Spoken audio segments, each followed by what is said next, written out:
Good afternoon and welcome to our 14th annual charity lunch. We hope you have a wonderful afternoon of networking and laughter. We have nearly 1,100 people here today, and some 80% of them have been to one of these lunches before. Some of you have been to all 14 of them, and over half of you have been to 5 or more. That is fantastic support. We truly appreciate it. That means you know the statistics around child abuse. 1 in 4 girls, 1 in 6 boys will be abused before they're 18 years of age. 90% of children know the perpetrator. Stranger danger is a myth. 80% of children who are sexually abused do not disclose until later in life, if at all, out of fear. And many other statistics that I've given you over the last 14 years. More importantly, you know how child abuse affects a child's life and the consequences. You know that child abuse causes impairment of the development pathways of a child's brain, resulting in cognitive, emotional, social and psychological delays, which, without intervention, will remain with that child for the rest of their lives. You also know what our purpose is, and our purpose is to design and deliver services for children who have experienced trauma from abuse, something that we do for some 13,000 of those children and young people across our state. And our secondary purpose is to create awareness of the plight and vulnerability of these children and encourage action. Ladies and gentlemen, that is what this charity lunch of 14 years is all about. What might not be so clear to you is just how important you are to the children that we care for. We've been on this journey since 2004. And in 2008, when we approached you and asked you to consider helping us build Australia's first child advocacy centre, you did not shun away. You accepted the challenge, and we got the job done. Let's just remind ourselves what a child advocacy centre is and how important it is to these children.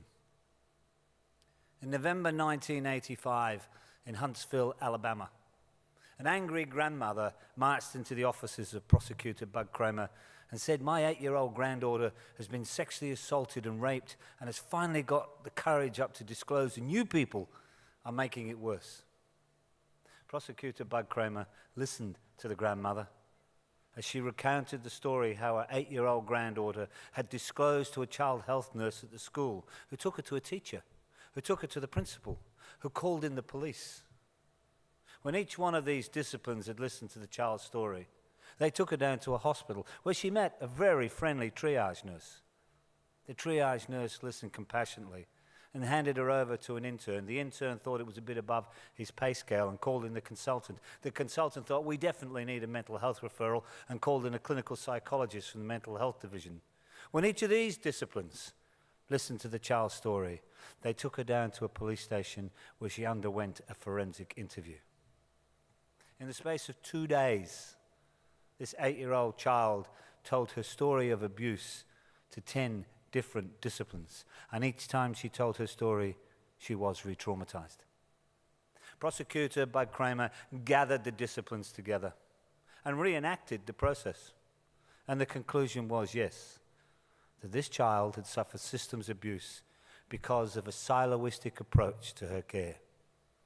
And so began the birth of this methodology of practice that we call the Child Advocacy Centre today, the bringing together of all the disciplines required to enable a child to overcome the trauma from abuse as one team under one roof.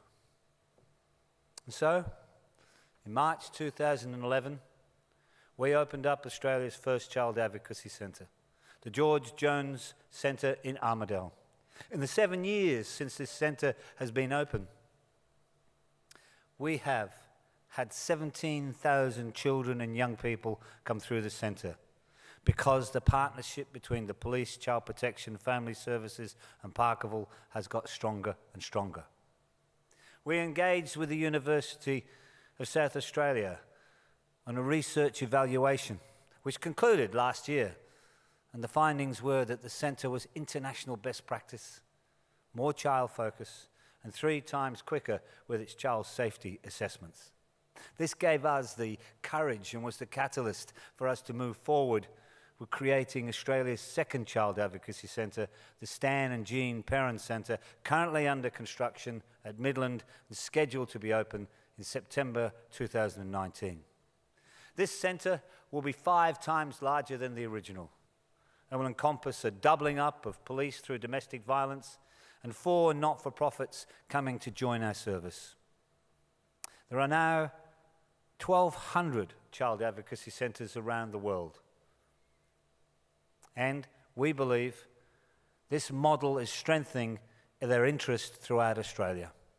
We believe this model of practice will revolutionise the way we care for and treat children who have experienced trauma from abuse. But you know, this model is not before its time. About 3 years ago, I was approached by an elderly couple, mid-80s. They wanted to give me a donation.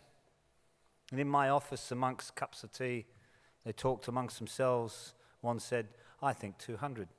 The other said, "Yes, I think 200 would be fine." $200, I thought, that's fantastic. $200,000 was what they gave me.